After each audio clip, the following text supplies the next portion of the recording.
Bonjour à tous, bienvenue sur ma chaîne Fleur de Sel. L'histoire que je m'apprête à vous lire, c'est Yathiri et la fée des brumes de Daniel Bal-Simon et de Mireille Vautier, des éditions Albin Michel Jeunesse.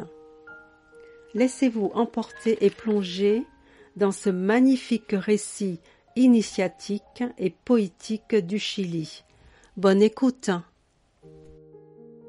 Loin, très loin d'ici, dans une contrée peuplée de condors et de lamas, s'étendait une immense plaine. Et là, dans un petit village, vivait un jeune Indien, Yathiri. Yathiri aimait les ponchos que sa maman tissait avec la laine de leurs lamas, leurs vergers débordant de mangues, de goyaves et d'oranges, et la grande prairie où paissaient leurs animaux. Cette année-là, il n'avait pas plu. Pas un nuage n'avait traversé le ciel, pas une goutte n'était tombée sur la terre. Les arbres ne portaient pas de fruits, les herbes se desséchaient à vue d'œil. Peu à peu, la prairie se transformait en désert. La sécheresse est trop grave, annonça le père de Yathiri. Les animaux ne trouvent plus à manger. La fée des pluies, fille du génie des océans, nous a abandonnés, soupira sa mère. Il va falloir partir d'ici, nous ne pourrons pas survivre dans un désert. Partir? Quitter sa maison? Ses chers lamas, ses arbres? Yathiri se précipita hors de la maison et regarda le ciel. Des milliers d'étoiles scintillaient comme de petites bougies, et la lune le regardait, bienveillante. « Mère Lune, s'il vous plaît, pourriez-vous faire revenir la fée des pluies ?» demanda Yathiri. « Je suis désolée, mon enfant, je ne peux pas t'aider, » répondit Mère Lune. « La fée des pluies est amoureuse du génie des forêts et s'en est allée avec lui.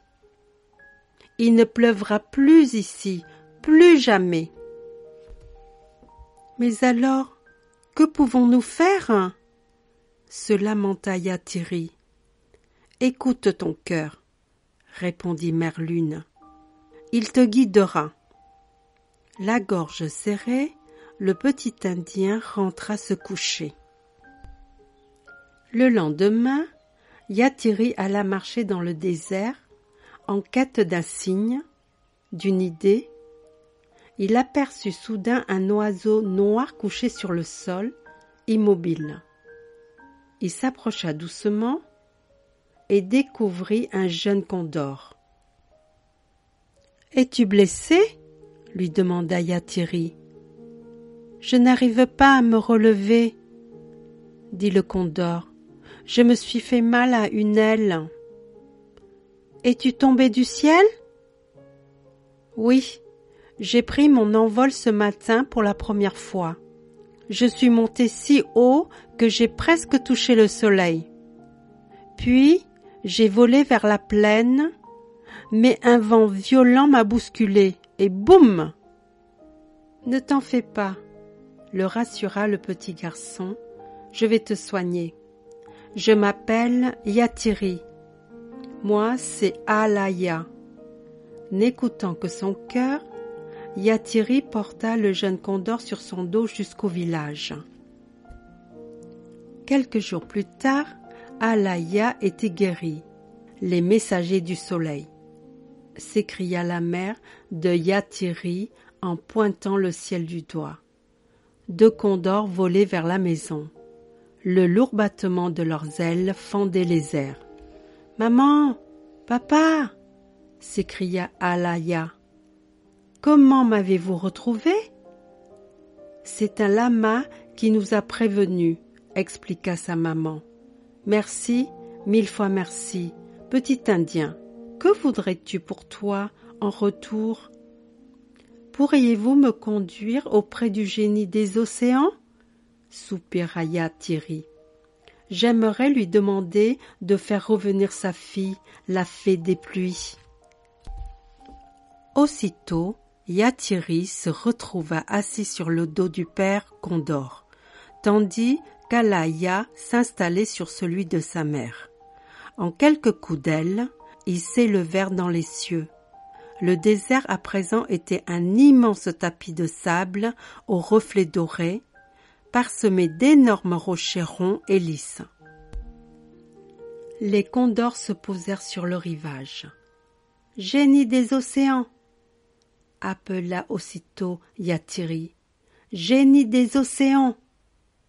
D'un coup, des vagues gigantesques se soulevèrent et se fracassèrent sur la plage en écumant. Le petit Indien recula, terrifié. « Que me veux-tu » gronda une voix puissante. « Nous n'avons plus d'eau » expliqua Yathiri. « Notre plaine devient un désert. Est-ce que tu pourrais nous ramener ta fille, la fée des pluies ?»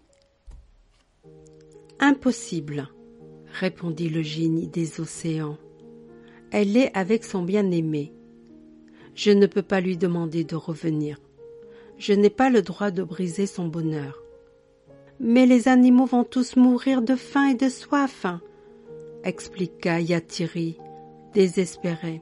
« C'est vrai, » dit le génie. « Puisque tu as eu le courage de venir jusqu'à moi, je vais te récompenser. Désormais, ma seconde fille viendra vous rendre visite tous les matins à l'aurore. Et maintenant, retourne chez toi. »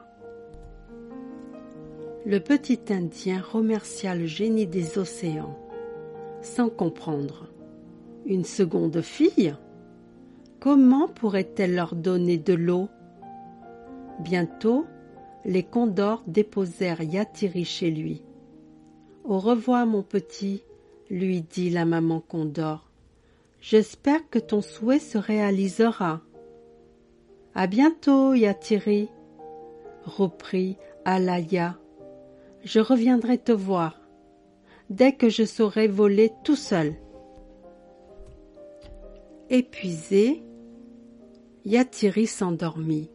Cette nuit-là, il rêva de son désert, immense et doré, de l'océan infini, des vagues et du puissant battement des ailes de Condor qui déchirait le silence des cieux.